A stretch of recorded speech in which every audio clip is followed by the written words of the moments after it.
দর্শক আপনাদের স্বাগত চ্যানেল ওয়ানের পর্দায়। আমরা এখন আছি ইনকলাব মঞ্চের নেতা ওসমান হাদিকে গুলিবিদ্ধ অবস্থায় ঢাকা মেডিকেলে নিয়ে আসা হয়েছিল। এখন তাকে ঢাকা মেডিকেল থেকে এভার কেয়ার হাসপাতালে নিয়ে যাওয়ার প্রস্তুতি চলছে। আমরা এখন আছি মেডিকেলের প্রশাসনিক গেটে। আপনি দেখতে পাচ্ছেন নিশ্চয়ই এর মধ্যে এভার কেয়ার থেকে যে অ্যাম্বুলেন্সটি তাকে বহন করে নিয়ে যাবে সেই অ্যাম্বুলেন্সটি এরই মধ্যে চলে এসেছে এবং আমরা খবর পেয়েছি যে ওসমান হাদির যে মাথায় যেখানে আঘাত লেগেছে অর্থাৎ গুলিটি যেখানে লেগেছে সেই গুলিটি ভেদ করে চলে গেছে, অর্থাৎ মাথার এক পাশ দিয়ে লেগে ডান পাশের অংশে লেগেছিল, তার উপর দিয়ে চলে গেছে গুলিটি। আসলে এখানে পরীক্ষা নিরীক্ষার পরে ডাক্তাররা সেরকমভাবে এখন পর্যন্ত আমরা যতটুকু সূত্র নিশ্চিত করেছে যে তারা সেই গুলিটির অস্তিত্ব ভেতরে পাননি, অর্থাৎ নেই।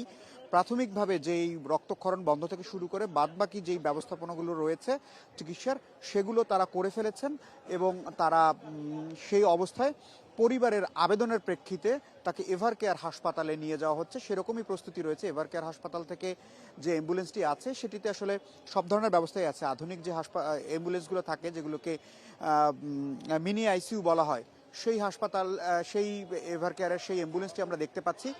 সেটি ঢাকা মেডিকেলে এখানে এসেছে এবং ঢাকা মেডিকেলের প্রশাসনিক ভবনের যে গেটটি রয়েছে সেখান থেকে তাকে নিয়ে আসা হবে এবং এই অ্যাম্বুলেন্সটিতে করেই তাকে নিয়ে যাওয়া হবে এভার কেয়ারে এবং এভার কেয়ারে তার বাদবাকি চিকিৎসা চলবে। এর আগে আমরা শুনেছিলাম যে তাকে সিএমএইচে নেওয়া হবে, কিন্তু পরবর্তীতে পরিবারের আবেদনের প্রেক্ষিতেই তাকে এভার কেয়ার হাসপাতালে নেওয়া হচ্ছে।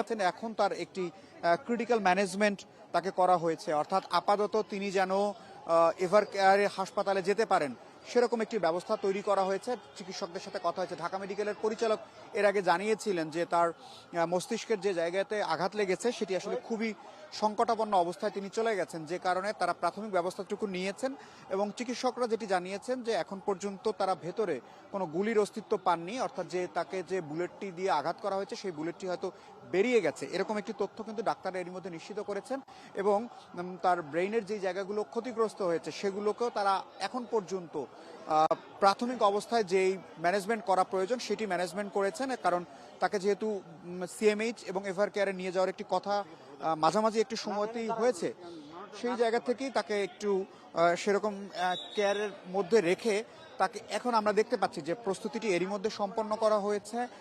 তাকে নিয়ে আসার অ্যাম্বুলেন্সটি সেখানে দাঁড় করিয়ে রাখা হয়েছে, প্লেস করে রাখা হয়েছে এবং যারা এখানে আছেন তারা রাস্তাটিকে পরিষ্কার রাখার চেষ্টা করছেন এবং আমরা সেভাবেই দেখছি যে তারা অ্যাম্বুলেন্সটি যেন নির্বিঘ্নে বেরিয়ে যেতে পারে, অর্থাৎ যেন ভিড়টি যেন তৈরি না হয় সেরকম একটি জায়গা থেকে সেই পথটি পরিষ্কার করে ওসমান হাদিকে কিছুক্ষণের মধ্যেই তোলা হবে অ্যাম্বুলেন্সে এবং অ্যাম্বুলেন্সে করে তাকে নিয়ে যাওয়া হবে এভার কেয়ার হাসপাতালে এবং এভার কেয়ার হাসপাতালেই তার জন্য পূর্ণাঙ্গ যে চিকিৎসা ব্যবস্থা সেটি এরই মধ্যে ইনকলাব মঞ্চ থেকে শুরু করে সরকারের পক্ষ থেকেও কথা বলা হয়েছে এবং এভার কেয়ারই তার চিকিৎসা হবে।